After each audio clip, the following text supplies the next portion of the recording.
عددهم تفاقم كثيرا، تجاوز 700 ألف مهاجر غير نظامي. مشاكل وجرائم تزداد من يوم لآخر. أموال وتحويلات كبيرة جدا تجاوزت 3 مليار دينار تونسي حسب تصريحات وزارة الداخلية. موضوع حلقة اليوم: ظاهرة الأفارقة في تونس، هل هو عبور أم استيطان؟ نشاهدوا مع بعض. ما تنسوش الإعجاب والاشتراك في القناة للي مازال ما شاركش، وكالتعليقات الحلوة اللي عودتوني بها وتشرفني برشا. نشاهد مع بعضنا للآخر.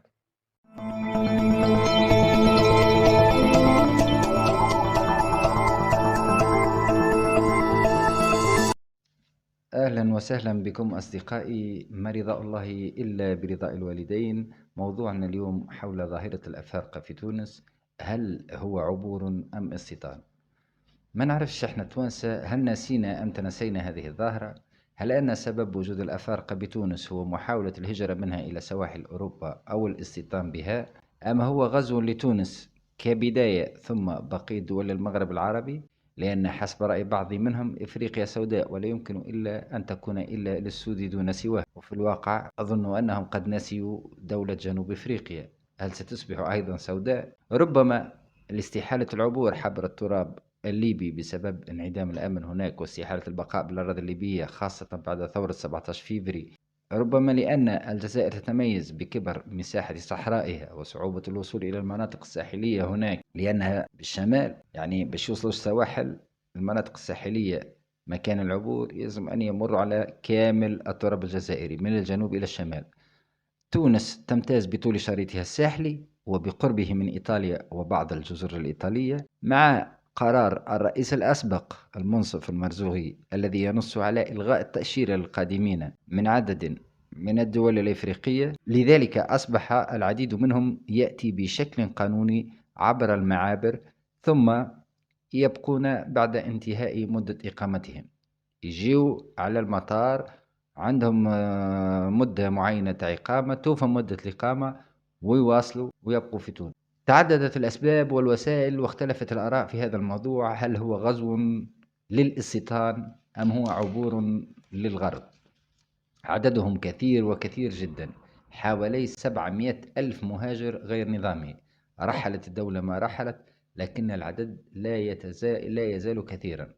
هم يعملون في المقاهي، في المطاعم، في حظائر البناء، وفي بعض المصانع، وأيضا حتى في محلات بيع المواد الغذائية. تجدهم أيضا على أرصفة الطرقات كباعة متجولين أو سماسرة ممنوعات. هاي المشكلة وين؟ سماسرة بتاع ممنوعات بمختلف أنواعها. ثم هل نسينا أم تنسينا الجرائم التي حصلت بصفاقس وريانا وغيرها؟ عصابات الاتجار بالبشر، عصابات الحرقة. المعلومات التي أدلى بها مسؤول أمني في أحد الصحف معروفة جدا تؤكد وجود مرتزقة أفارقة في جبلي سمامة والمغيلة. ألا يهدد هذا الأمن القومي للبلاد؟ ألم يدق ناقوس الخطر بعد؟ ألا يعتبر الكثير منهم قنابل موقوتة؟ ألا يشاركون في قوت الشعب التونسي المدعم؟ نقول مدعم معناتها من الحليب والسكر والزيت والفارينة إلى آخره. 700 ألف مهاجر غير نظامي يستهلكوا في منتوج مدعم من طرف الدولة، ثم تبحثون عن أسباب نقصها في السوق. ثم ماذا؟ هل نسينا أم تنسينا؟ عددهم أصبح يتفاقم كثيرا، جرائمهم تزداد من يوم لآخر. أموال وتحويلات كبيرة جدا جدا لفائدتهم تجاوزت 3 مليار دينار. في الحقيقة الوضع أصبح صعب وصعب جدا، ويجب على جميع المنظمات التونسية وخاصة الغير حكومية والهلال الأحمر التونسي بالتعاون مع مؤسسات السيادة في الدولة ومع دول الجوار إن أمكن ذلك الإسراع في إيجاد حلول قبل أن تحل الكارثة لا قدر الله ذلك. الخطر يداهمنا في كل الأحوال إن كان عبورا أم استيطان، ولذلك لابد من قرارات وإن كانت صعبة لكن سيذكرها التاريخ، والتاريخ لا يرحم. شكرا لكم أصدقائي على المتابعة، وإلى اللقاء في فيديو قادم.